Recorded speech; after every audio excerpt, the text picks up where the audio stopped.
बोलो जयकारा बोल मेरे श्री गुरु महाराज की जय। श्री सद्गुरुदेव भगवान की जय। गुरुमुखो, एक बार श्री सद्गुरु दयाल जी ने उन प्रेमियों की करुण पुकार सुनकर फरमाया, प्रेमी धीरज धरो, मैं शरीर से तो जरूर जाऊंगा, परंतु आत्मरूप से सदा आपके पास रहूंगा। तब भक्त गेंदाराम जी ने नेत्रों में अश्रुधारा बहाते हुए विनती की, दयाल जी, हम आपके सुंदर मुखमंडल के दर्शन करने के लिए दूर कहाँ जाएंगे। हम निर्धन हैं, इसलिए दूर स्थान पर आपके दर्शन नहीं कर सकेंगे। इस पर श्री महाराज जी ने फरमाया, अच्छा प्रेमियों, आपको चिंता करने की कोई ज़रूरत नहीं है।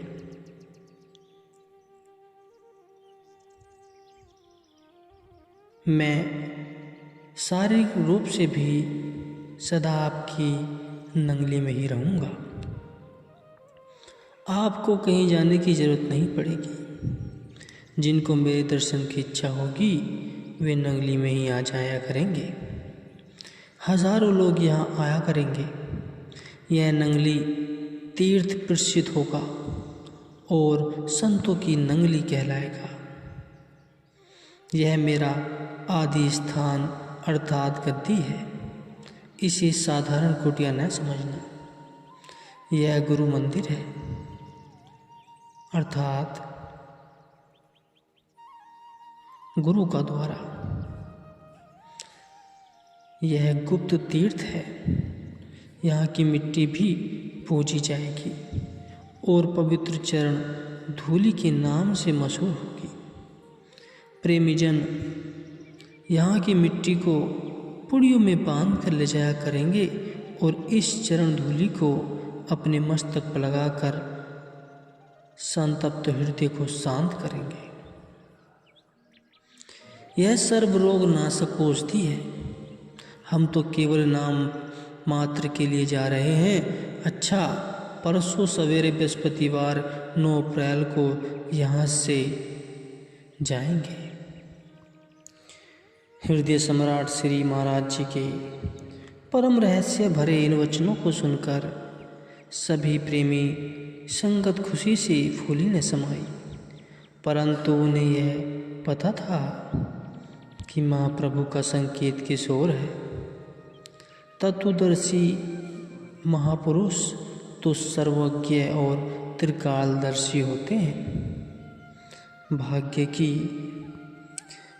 की विडंबना देखिए कि वेदांत के श्री स्वामी विवेकानंद जी ने महासमाधि लेने से 7 दिन पहले ही बंगाली भाषा में छपे हुए कैलेंडर को मंगवाया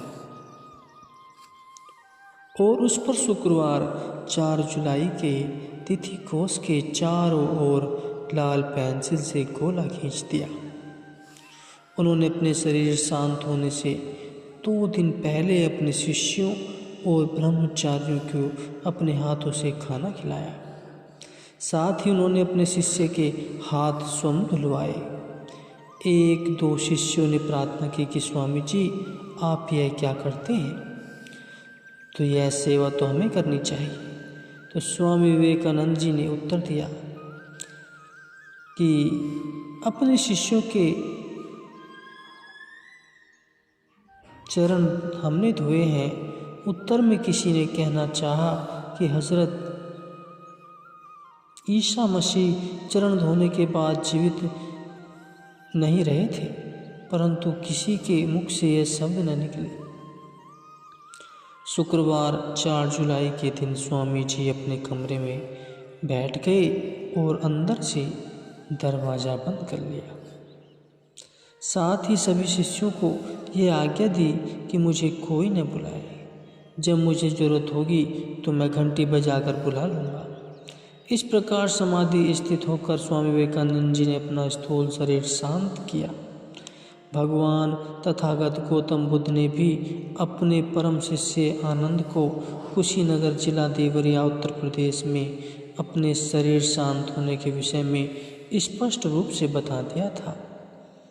इसी प्रकार परमहंस योगानंद जी ने भी अमेरिका में अपने शिष्यों से कहा कि मार्च के महीने में मेरी खास मुलाकात है। यह कहकर उन्होंने डायरी मंगवाई और उस पर मार्च महीने के चारों ओर लाल लकीर खींच दी। इस तरह उन्होंने मार्च में ही अपना शरीर शांत कर दिया। स्वयं दादा गुरुजी श्री परमहंस दयाल जी ने भी निजधाम सिधारने से 5 दिन पहले अपने प्रिय भक्तों को स्पष्ट रूप से कह दिया था कि जो कुछ हमसे पूछना हो हम सब कुछ बताएंगे, क्योंकि अब जीवन समाप्ति की ओर है। इस देह का अंत अवश्य होगा।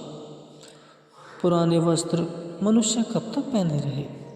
इस तरह महाप्रभु दादा दीनदयाल जी ने भी अपनी निर्वाह प्राप्ति के विषय में स्पष्ट रूप से कह दिया था कि हमने गुरुवार 9 अप्रैल को सवेरे जाना है। तब हृदय सम्राट श्री महाराज जी ने श्री सहवाज जी, जो कि श्री नंगली के रहने वाले एक लोहार को बुलवाया। यह मुसलमान सज्जन थे। उनसे गुरुदेव बोले, हम 9 अप्रैल को सुबह यहाँ से जाने वाले हैं। हमारे जाने के बाद इस स्थान पर जहाँ 2 सहतीर मिलते हैं और नीचे लकड़ी का जो खंभा है, इस स्तंभ को और दोनों सहतीरों को हटा देना। हम कमरे को विशाल रूप से बनाकर इस खंभे के स्थान पर हमारे रहने का आसन बनाना, क्योंकि हम सदा इसी स्थान पर रहेंगे। हमारे रहने का स्थान प्रेमी को आनंद देने वाला और सुंदर होगा। इतने स्पष्ट वचन सुनकर भी प्रेमी उस गुप्त रहस्य को न जान सके और भूल में रहे, क्योंकि यह न पूछ सके कि श्री महाराज जी आप कहाँ जा रहे हैं। बुधवार 8 अप्रैल को श्री महाराज जी ने सुबह अपने नियमानुसार शहर को गए। शहर से लौटकर महाप्रभु स्वामी निज ध्यानानंद जी को आज्ञा दी कि स्टेशन पर जाकर चकोड़ी आश्रम में तार दयाओ, ताकि स्वामी निजात्मानंद जी, स्वामी अभेदानंद जी, स्वामी अजूयानंद जी इत्यादि जल्दी यहाँ पहुँच जाए। 1-2 शीशी इत्र भी खरीद दो। सफ़ेद लट्ठे की चादरें भी मंगवाओ। सेवादार महात्मा ने प्रार्थना की कि प्रभु, चादरें तो आगे भी काफ़ी पड़ी हैं। गुरुदेव बोले, यह दोनों चादरें किसी खास काम आएंगी। स्वामी निज ध्यानानंद जी महाप्रभु की आज्ञा अनुसार इत्र की शीशियाँ और चादर लेकर शाम को श्री चरणों में पहुँच गए। इधर दादा दीनदयाल जी दोपहर को नीम के पेड़ के नीचे आंगन में पलंग पर विराजमान होकर विश्राम करने लगे। स्वामी अखंड शब्दानंद जी लक्की मारवत सीमा प्रांत में स्कूल टीचर रह चुके थे। गुरुदेव की कृपा से उन्होंने संन्यास भेष लिया हुआ था। यह शारीरिक नाते से स्वामी अज्जुयानंद जी के पिता थे। गर्मी काफ़ी थी। इन्हें पंखा हिलाते हिलाते काफ़ी देर हो गई। साथ ही ये खड़े खड़े काफ़ी थक भी गए। तब उन्होंने बैठने के लिए प्रार्थना की तो श्री महाराज जी ने उन्हें आज्ञा दी कि बैठकर पंखा करो। मैं बैठे बैठे पंखा करने लगे। ये बैठे बैठे पंखा करने लगे। अचानक इन्हें नींद आ गई और पंखा चलना बंद कर दिया। यह देखते ही श्री सद्गुरु दयाल जी ने हंसकर इन्हें जगा दिया। इन्होंने प्रार्थना की कि दादाजी, दास का शरीर काफ़ी बूढ़ा है। रात को काफ़ी देर जागने के कारण नींद आ गई थी। कृपा क्षमा कीजिए। इनकी यह प्रार्थना सुनकर हृदय सम्राट बोले, अब कुछ समय सेवा कर लो, फिर काफ़ी समय सोने को मिलेगा, तब खूब आराम करना। यह सोने का समय नहीं है, सोने में धोखा है, इसलिए गुरुदेव को धोखे में नहीं पड़ना चाहिए। गुरुमुख को धोखे में नहीं पड़ना चाहिए। सारा संसार सो रहा है, आपने तो सोने वालों को जगाना है। साधु का जीवन सर्वसाधारण जनता के सुख के लिए होता है। किसान गेहूं का त्याग करके बीज को बाहर खेत में फेंक आता है। समय आने पर वह बीज फल देता है। ठीक ऐसे ही त्याग किया हुआ सुख बढ़ता है। शारीरिक सुख के त्यागने से आत्मिक सुख मिलता है। कबीर साहिब जी कहते हैं, सोता साध जगाइए, करे नाम का जाप। यह तीनों सोते भले, साकत सिंह और सांप। साधु जागता भी शोभा पाता है, परंतु चोर, शेर और सांप ये तीनों सोते अच्छे हैं। जगा हुआ साधु भजन अभ्यास करेगा और अपनी नाम सिमरन की शक्ति से लोगों का उपकार करेगा। यदि साधु ही सो गया तो संसार को कौन जगाएगा? यह जागने का समय है। जाग करके कुछ बन जाओ, फिर आपको खूब आराम करवाऊंगा। आपको शरीर की सेवा करके थकावट हो रही है, परंतु यही थकावट सुख का कारण बनेगी। मजदूर मजदूरी करके अर्थात खूब पसीना एक करके रोटी का मुंह देखता है। जब पैसा कमाने के लिए इतना कष्ट सहन करना पड़ता है, तब तो भक्ति मार्ग में भी कुछ न कुछ तो तितिक्षा करनी चाहिए। शारीरिक सुख तो पशु भी पा रहे हैं, परंतु वे आत्म सुख से वंचित हैं। बड़े बड़े धनी और राजा महाराजे अपने घरों में कुत्ते पालते हैं। उन कुत्तों के पालन पोषण के लिए 2-4 सेवादारों को लगाया जाता है। कोई उन्हें रोटी खिलाता है तो कोई सैर कराता है। शरीर का सुख दुख का कारण बन जाता है। ज्ञान विचार के बिना वास्तविक सुख नहीं मिलता।